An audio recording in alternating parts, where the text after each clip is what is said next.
엠베스 친구 여러분 안녕. 저절로 이해되는 똑똑한 사회 역사의 경아쌤입니다. 오늘 경아쌤이 여러분을 위해서 이제 역사 1, 2학기 때 어떻게 공부해야 되는지 학습 꿀팁을 대방출하려고 이 자리에 섰어요. 여러분이 이제 1학기 때 공부해봐서 알겠지만은 역사 1은 세계사였습니다.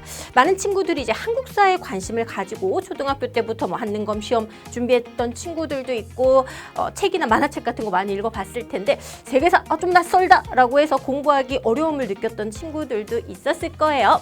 자, 이번 시간에는 2학기 때 우리가 1학기님이 끝났어요. 그죠? 지난 성적을 생각하면은 후회의 눈물이 가득하겠지만은 그것은 탈탈 잊고 어떻게 하면은 효과적으로 2학기를 준비할지 미리 이제 우리가 무엇을 배우는지를 살펴보고 각 단원별의 이제 효과적인 전략 그리고 앞으로 시험 이제 직전에 어떤 방식으로 대비를 할지까지 경아쌤 이번 시간에 모든 것 다 공개하도록 하겠습니다.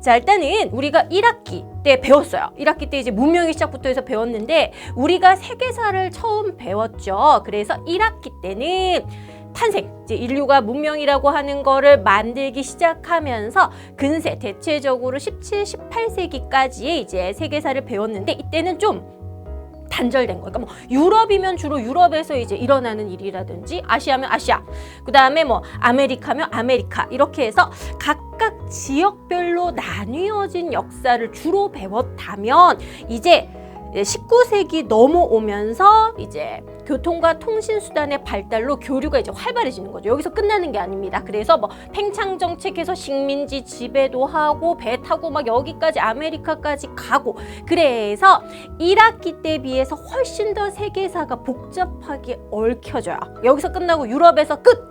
뭐 아시아 끝 이게 아니라 이제는 유럽사의 여기 얘기도 나오고 아시아의 이야기인데 얘도 나오고 이런 식으로 더욱더 복잡하게 얽히고 설키는 부분이 많아요. 그래서 근현대사 파트면서 전 세계의 역사가 서로 연관이 됩니다. 그래서 복잡하게 진행되기 때문에 게다가 전쟁도 이제는 특정 지역에서 일어나고 끝난 게 아니라 세계대전.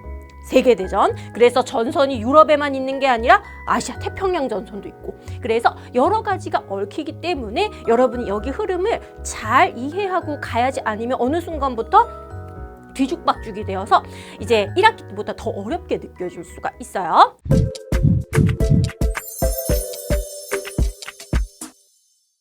자, 그렇다면은 우리가 각 단원별 이제 총 3개의 단원을 배웁니다. 4, 5, 6단원이 대부분 학교 이제 2학기 시험 범위일 텐데 어떻게 여기를 좀 공부를 할 것인가 미리 각 단원도 좀 살펴볼 건데 쌤이 여러분에게 추천하는 거는 4단원이 제일 많이 나와요. 그러니까 4단원이 훨씬 더 많이 나오고 그 다음이 5단원이고 6단원은 비중이 가장 적습니다. 6단원에 이제 소단원이 4개인데 6-1까지 거의 하고 끝내요. 6-2, 3, 4는 시험 범위에 들어가도 비중 자체 굉장히 적기 때문에 어때요? 나는 이번에 완전히 역사일을 내가 100점 만다면서 막 어마한 데를 막 파고들고 여기서 막 서술형 막 쓰고 있으면 망하는 거죠. 그러면 어디서는 뭐를 중점적으로 봐야 될지 단원별 좀 여러분이 핵심적으로 봐야 될 포인트를 짚어줄게요. 자, 우리가 4단원은 딱 제목에서 나와요. 제국주의의 침략. 그러니까 이제 유럽이 점점 우리가 요만한 나라를 대제국 이렇게 표현하지 않거든요. 제국이 되려면 어떻습니까? 넓은 영토를 가져야 돼요. 자, 유럽 땅은 되게 좁단 말이죠. 그죠? 그럼 유럽 애들이 제국이 되려면 어떻게 했을까? 주변에 아시아나 아프리카의 식민지를 확보하면서 제국을 형성하는 거죠. 그렇기 때문에 이제 어떻게 됩니까? 유럽사가 단일로 끝나는 것이 아니라 아시아, 아프리카까지 이제 소나기를 뻗치게 되는 거죠. 자, 그래서 이제 총 4개의 단원이 나와요. 첫 번째는 뭐냐면은 시민혁명입니다. 시민혁명. 매우 너무 중요해요.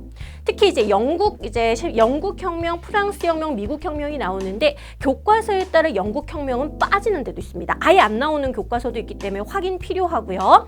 프랑스 혁명과 그다음에 미국의 독립혁명은 무조건 나옵니다. 무조건 나와요. 그리고 혁명이라고 한 건 사람들이 어때요? 갑자기 나 오늘 너무 혁명 일으키고 싶어. 치킨 먹고 싶으니까. 이러진 않아요. 배경이 있겠죠. 원인.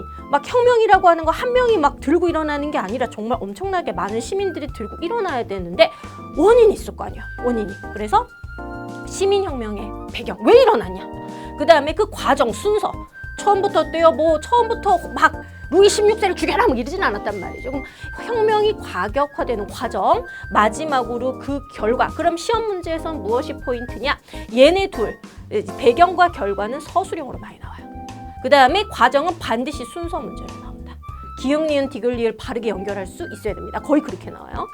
두 번째, 유럽의 산업화와 제국주의. 산업혁명은요, 얘는 서술형 되게 잘 나옵니다. 왜 하필 영국에서 처음 시작됐을까? 산업혁명으로 인한 인류의 변화는 어떤 것들이 있을까? 서술형이 굉장히 잘 나오는 파트고요. 제국주의는 여기서 끝내면 안 되는 게 이게 뭐랑 5단원이랑 연계가 됩니다. 그래서 어느 나라가 어느 나라를 식민 지배했는지가 이제 뒤에까지 이어지기 때문에 여기서 딱 끝내지 말고 뒤에 5단원과 연계시켜서 공부할 필요가 있어요. 세 번째, 서아시아와 인도의 국민국가 건설운동. 여러분 제일 취약하대, 서아시아. 그죠? 막 무슨 카자르 왕조가 나오고, 여기 몰라요? 잘 몰라요? 자, 여기서는 포인트가 인도가 훨씬 많이 나옵니다. 둘 중에서는 인도에 이제 무게중심을 둬야 됩니다. 서아시아는 우리가 터키, 튀르키예, 그죠? 튀르키예랑 그 다음에 이랑 뭐 이제 이집트 이런 나라들이 나오는데 여기는 주로 어느 나라에 뭔 일 있었니? 객관식 정도만 보면 되고 인도가 많이 나옵니다. 마지막으로 동아시아의 국민국가 건설운동은 중국, 일본, 한국이 나오는데 한국 같은 경우는 선생님에 따라서 아예 빼버리시는 분이 계세요. 왜냐하면 3학년 때 이제 역사 2에서 한국사 배우기 때문에 그냥 빼버리는 경우도 있어요. 그래서 배운다면은 국민국가 건설운동 중국이 제일 많이 나옵니다. 중국의 근대화 과정과 각 운동들의 특징. 일본은 메이지 유신, 요게 메인입니다. 그래서 요거는 반드시 봐둬야 돼요. 자, 4단원이 제일 중요하다 그랬죠. 자, 5단원은 메인이 세계대전이에요. 제1차, 제2차 세계대전이고 세계대전은 반드시 순서가 나옵니다. 전쟁의 순서. 그래서 가사건과 나사건 사이에 뭐가 있었느냐. 다음에 어떤 사건들을 순서적으로 바르게 나열하시오. 이런 식으로. 자, 그래서 우리가 제1차 세계대전의 발발 배경 및 전개 과정. 전개 과정은 무조건 순서. 자, 배경과 영향은 쌤이 얘기했어요. 이거는 서술. 무슨 사건이든 중요한 건 얘가 서술형이 나옵니다. 대공황과 2차 세계대전, 그럼 얘가 이제 원인이에요. 대공황이라고 하는 것이 무엇이며 얘가 이제 제2차 세계대전의 배경이 되는 거죠. 그 다음에 전쟁은 뭐가 중요하댔어요? 순서. 반드시 순서 문제. 그리고 이제 마지막으로 전쟁 이후로 이 망가진 세계를 어떻게 복구시킬 것인가. 평화 확산과 여성 인권, 노동자 인권 이런 게 나오는데 여기는 교과서별로 되게 편차가 심해요. 다루고 있는 게 너무 다르기 때문에 우리가 개념 강의를 들어도 반드시 우리 교과서로 한 번 더 확인하셔야 돼요. 왜냐하면 배우는 게 있고 안 배우는 게 있고 사례도 다 서로 다릅니다. 반드시 교과서로 확인할 것. 자, 마지막 단원 쌤이 말했죠. 여기선 현대 세계에서는 이게 거의 뭐 70% 이상 나온다고 생각하거나 여기서 시험 범위가 끝나는 데도 많습니다. 기말은 여기서 끝나는 데도 많아요. 냉전에서 거의 끝난다고 보면 돼요. 그래서 냉전 체제가 성립되게 된 배경과 확산, 그리고 이제 해체되게 되는 이 과정과 내용들이 나오는데 여기까지 하면 거의 끝났다고 보면 됩니다.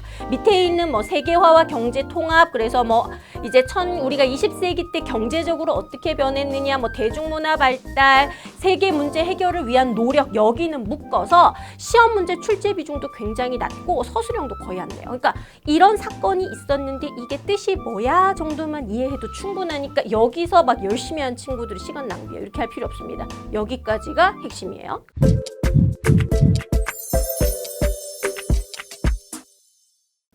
자, 그렇다면은 이제 우리가 시험이 코앞입니다. 나 제일 싫어하는 친구들. 아무것도 안 하고 저는 3일 뒤에 시험인데 이제부터 뭘 해야 될까요? 하는 친구들은 진짜 멱살잡이 하고 싶어요. 그죠? 나랑 싸우자. 자, 어떻게 준비를 할 것인가? 여러분이 지금 나의 상황에 대해서 좀 정확하게 판단하세요. 기초가 없다. 내신 강좌. 저는 노베 있습니다. 개념이 없어요. 학교 수업도 하나도 안 들었어요. 내신. 그 다음에 저는 어느 정도 개념 정리되어 있고 시간을 빠르게 그러니까 빠른 시간에 그냥 빠르게 훑어서 정리하고 싶어요. 시험 대비 쪽집게 특강. 그러니까 여러분의 상황에 맞게 또는 여유가 있으면 먼저 이거 듣고 이걸로 정리하면 더 좋겠죠. 자, 그럼 이거 들었어요? 두 번째, 듣고 여러분이 그냥 끝나 오늘 수업 끝! 이러면 아무 의미가 없습니다. 자, 들었으면은 여러분이 필기한 노트나 자료 이런 것들을 보고 한 번 더 복습을 하는데 여기서 중요한 게 뭐냐면 여기로 넘어가는 과정이 되게 중요해요. 왜냐? 많은 역사 못하는 친구들은 미친 듯이 외우고 문제풀이를 안 합니다. 역사는 외우는 거 남길 과목 아닙니까? 외우고 문제풀이 안 하고 외우면 끝난다고 생각을 해요. 근데 이게 왜 문제가 되냐면은 자, 내가 미국의 독립선언에 대해서 열심히 막 공부해서 미국이 이렇게 혁명했대 독립선언문 지문이 나오면 뭔지 몰라요. 뭐지? 못 풀어요. 반드시 문제풀이. 쌤이 말했죠. 개념이 한 70에서 80% 정도 내가 알겠다. 그러면 문제풀이를 통해서 내 약점 찾는 거예요. 처음부터 한 방에 풀려. 볼 필요도 없습니다. 근데 애매하다? 얘 좀 약간 아리까리하다. 모르겠다. 이런 애들은 개념이 안 됐기 때문에 이걸 통해서 여러분의 부족한 20%에서 30%를 찾아서 이것만 돌아가서 복습하세요. 처음부터 다 하는 거 시간 낭비입니다. 문제풀이가 되어야지 반드시 고득점 될 수 있다는 거 기억을 하세요. 자, 마지막으로 어떻게 해야 되겠어요? 학교 시험 누가 내요? 학교쌤이 내시죠? 우리 학교 교과서라든지 학교 프린트, 필기 노트를 한 번 더 보면서 총정리를 하는 거예요. 많은 친구들이 잘못 생각하고 있는 게 엠베스트만 보면 끝난다라고 생각하는데 역사는 다른 교과서에 비해서 조금 편차가 적기는 하지만 그래도 역사도 어떤 교과서는 동남아시아사를 배우고 어떤 건 안 배우고 편차나 차이가 분명 존재합니다. 그렇기 때문에 우리 교과서를 통해서 내가 빠뜨리고 있는 건 없는지 아니면 안 배운 내용을 겁나 열심히 공부하고 있을 수도 있거든요. 이걸 한 번 더 정리를 해야 되겠죠. 자, 그러면은 우리가 이것만은 꼭 기억하자. 3가지만 기억해 주세요. 3가지만. 2학기 역사는 무엇이다? 순서. 특히 혁명, 전쟁은 순서를 꼭 기억해 주세요. 그래서 제1차, 2차 세계대전 그리고 하나 더 추가하자면 혁명. 혁명의 과정도 되게 많이 나와요. 2번째 무엇이다? 원인과 결과는 서술형 단골손님. 왜 이런 게 일어났을까? 이렇게 해서 원인과 그로 인한 영향과 결과는 무엇일까? 이 둘은 서술형 단골손님입니다.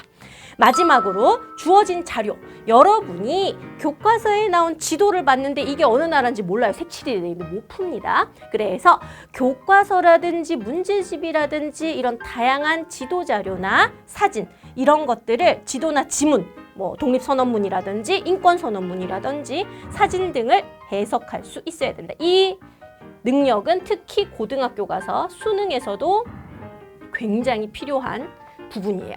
그래서 꼭 요 3가지는 우리가 잊지 말자.